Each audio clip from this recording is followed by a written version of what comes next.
అధికారంలో ఏ పార్టీ ఉన్నా అది వరకు ప్రజాధనం ఖర్చు పెట్టి చేపట్టినటువంటి ఏ కార్యక్రమాలైనా వాటిని పూర్తి చేసి ప్రజాధనాన్ని సవ్యంగా వినియోగించి ఫలితాలు ఇవ్వాలి. ప్రాజెక్టుల ఫలితాలు లేదా ఇతర కార్యక్రమాల ఫలితాలు ఇవ్వాలి.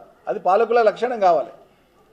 ఉద్దేశపూర్వకంగా నేను పెండింగ్ పెడతా, కేసీఆర్ చేసిండు కాబట్టి నేను చేయను, కేసీఆర్ పూర్తి చేసిండు కాబట్టి కాళేశ్వరాన్ని దాన్ని మలినపరచాలి, బురద చల్లాలి, పాలమూరు రంగాడినేమో ముట్టుకోవద్దు.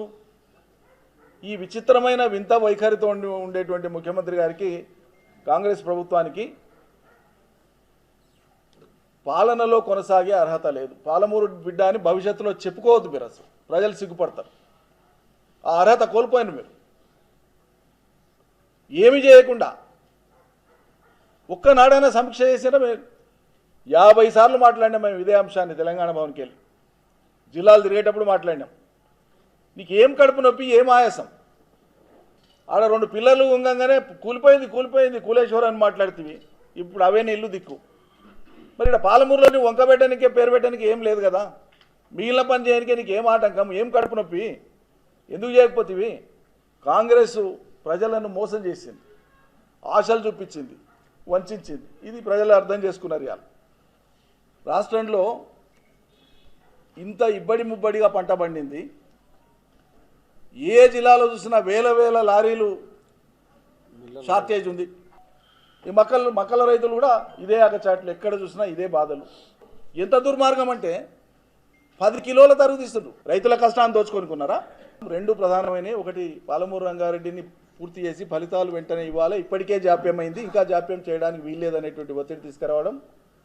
2, కొనుగోళ్లలో ప్రభుత్వం యొక్క వైఫల్యాన్ని ఎండగడుతూ రైతులకు బాసటగా నిలవడం. ఈ రెండింటి మీద తక్షణం కార్యాచరణలోకి పోతాం. నార్లాపూర్ నుంచి ఉదండాపూర్ వరకు పాదయాత్ర చేసి ప్రభుత్వం మీద ఒత్తిడి తేవడానికి నిర్ణయం తీసుకోవడం జరిగింది.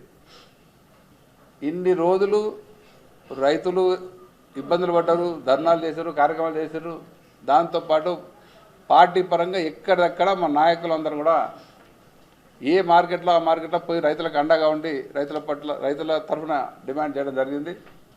కొంచెం చరణం వచ్చి మొన్న రివ్యూ చేశారు. గతంలో మా ప్రభుత్వం ఉన్నప్పుడు అడ్వాన్స్గా ముందే ఎంత పంట పండింది, ఏ పంట పండింది, ఎన్ని సెంటర్లు ఏర్పాటు చేయాలి, ఎన్ని గని బ్యాగులు ఉండాలి, ఎక్కడ గోడౌన్స్ ఉండాలి, ఇవన్నీ కూడా అంచనాలు వేసి ఆలోచన చేసి ముందే ప్లాన్ చేసి పర్ఫెక్ట్గా మరి కొనుగోలు కేంద్రాలు అంతటా ఏర్పాటు చేసేది. మన మొక్కజొన్న కేంద్రాలు కాన్స్టిట్యున్సీకి 1-2 చేసిండ్రు, కొన్ని దగ్గర జిల్లాకు 1 చేసిండ్రు. అసలు రైతుల బతుకులు ఎట్లయిందంటే, ఇప్పుడు పంట పండేనికే పొలంలో రైతు 3 నెలలు ఉంటే అమ్ముకోవడానికి మార్కెట్లో 3 నెలలు ఉన్న పరిస్థితి ఏర్పడ్డది. మరి దాని మీద అది కూడా ఒక కార్యాచరణ తీసుకొని అన్ని జిల్లా హెడ్ క్వార్టర్లో ఫస్ట్ మొత్తం అందరం కలిసి ఒక కార్యక్రమం చెప్పాలని ఆలోచన చేస్తా ఉన్నాం. ప్రెషర్ పెట్టడానికి ప్రభుత్వం మీద, రైతులకు అండగా ఉండడానికి. మరి ముఖ్యంగా పాలమూరు ఎత్తిపోతల పథకం తొందరగా కంప్లీట్ చేసి ఈ ప్రాంత రైతులకు నీళ్ళు అందించాలనే దిశగా ప్రభుత్వం ఒత్తిడి ఇవ్వడానికి నిర్ణయం తీసుకోవడం జరిగింది. 2.5 సంవత్సరాలు అవుతుంది. 2.5 సంవత్సరాలైనా కూడా ఎక్కడ వేసిన గొంగళి అక్కడనే ఉంది. ఒక తట్టెడు మన్ను చేయలేం లేదు. పాత బిల్లు ఇచ్చి ఇంత అయిందంతని చెప్తుండ్రు. మోటార్లు రెడీగా ఉన్నా జస్ట్ ఆన్ చేస్తే నిండిపోతాయి. ఆన్ చేస్తే 40-50 టీఎంసీ నీళ్లు రిజర్వాయర్లలో ఉంటాయి. గ్రౌండ్ వాటర్ పెరుగుతుంది, చేపలు పెంచుకోవచ్చు, గొర్రెలకు ఆవులకు మేత, అన్ని రకాల ప్రయోజనాలు ఉన్నా కూడా పెట్టిన మోటార్లకు కనీసం ఆన్ కూడా చేయలేదు ఈరోజు వరకు కూడా. నీళ్లు సముద్రంలో కలుస్తున్నాయి. కానీ ఇక మిగిలింది 1 సంవత్సరం, ఆ తర్వాత ఎలక్షన్ ఇయర్ వస్తుంది, 2 బడ్జెట్లు.